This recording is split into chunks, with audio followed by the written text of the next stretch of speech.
നമ്മളെ കയ്യും വന്നിട്ടുള്ളേ ഓൻ വന്നിക്കണോ? ഓനൊന്നും എനിക്ക് പഴയമാതിരി പറഞ്ഞില്ലല്ലോ. ഓൻ വന്നിട്ട് 10-15 ദിവസം എത്ര? ഓൻ വെറും പെണ്ണുങ്ങള് കുട്ടികൾ പറഞ്ഞാൽ പെരിയിൽ ഇങ്ങനെ കുത്തിരിക്കും. കയ്യും വര്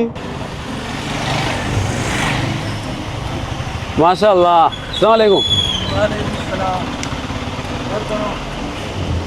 എന്താ ഓട്ടി വർത്തണം?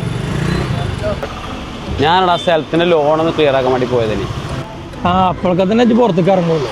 ആകെ ഒരു മാസം ലീവല്ലുള്ളൂ. ഓക്കെ, ദത്ത് ഗൾഫ് ഇപ്പം ഗൾഫ് തന്നെയല്ലേ. ഇജ്ജൊരു കാര്യം ചെയ്യും, എനിക്ക് ഏതായാലും നാട്ടുകാരെ വേണ്ടല്ലോ, ഇജ്ജ് പെരിക്ക് പോയിക്കോ. ഞാൻ വൈകുന്നേരം വരാം. ഓട്ടെ, കുറച്ച് തിരക്കുണ്ടേ. എല്ലാവരും ആയിരുന്നല്ലോ പെഞ്ചലായി. ദത്ത് വർത്താന ഔട്ടേജ് പറഞ്ഞത് എന്തൊരു സന്തോഷത്തോടു കൂടിയാണ് ആ ചെറുക്കം ഇങ്ങോട്ട് വന്നത്. ചടപ്പിച്ച് കുട്ടിയില്ല. ദത്ത് ഗൾഫ് ഇപ്പം ഗൾഫ് തന്നെയല്ലേ. ഓൻ്റെ മാതിരി ഓൻ വെറും പെണ്ണുങ്ങള് കുട്ടികൾ പറഞ്ഞാൽ പെരിയിൽ ഇങ്ങനെ കുത്തിരിക്കും. അത് പറയാൻ എനിക്ക് എന്ത് യോഗ്യത ഔട്ടിയല്ലത്? എൻ്റെ പെണ്ണുങ്ങൾക്ക് ജോലി ഉണ്ടായതല്ലേ ജി ഉങ്ങിൻ്റെ ഒട്ടിൽ കുത്തിരിക്കണേ.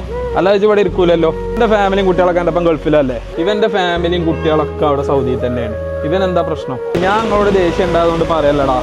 ഓരോരുത്തരുടെ അവസ്ഥകൾ അങ്ങനെയാണ്, സാഹചര്യങ്ങൾ അങ്ങനെ. നമ്മളൊന്നും മനസ്സിലാക്കാതെ പറയാൻ പാടില്ല. ആ ചെറുക്കം ഭയങ്കര സങ്കടത്തിലാണ് പോയത്. വളരെ മോശമായിപ്പോയി. സുനി പറയുന്ന കാര്യമുണ്ട് ബാബുട്ടിയെ. ഓനാകെ ഒരു മാസത്തെ ലീവ് ഉള്ളല്ലോ. എല്ലാവർക്കും ഈ തമാശ ഒന്നും പറ്റിക്കോളണില്ല. ഓരോ പ്രവാസികളുടെ അവസ്ഥ ഓരോ മാതിരിയാണ്.